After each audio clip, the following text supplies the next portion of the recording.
Hey guys, welcome back to TechMan. Today, let me show you how to join tribe in Viking Rise. Ever wanted to join a tribe in Viking Rise, but weren't sure where to start? The first thing to remember is that you need to level up your chief hall. Aim for level 5 to unlock the tribe hall building. You'll find it in your military section, and once it's built, it's game on. To check tribes, tap the little flag icon at the bottom right beside the 4 square menu. Here you can browse existing tribes or even create your own. Joining a tribe comes with a bunch of benefits: stronger allies, shared resources, and support in battles. Or if you have a friend with a tribe, you can apply to join them directly. Just select the tribe and send your request.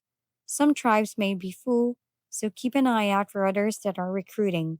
Once accepted, your main account instantly gains access to tribe perks, making progression a lot faster and more strategic.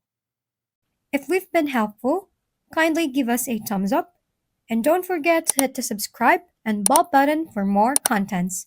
For any questions and suggestions, comment down below.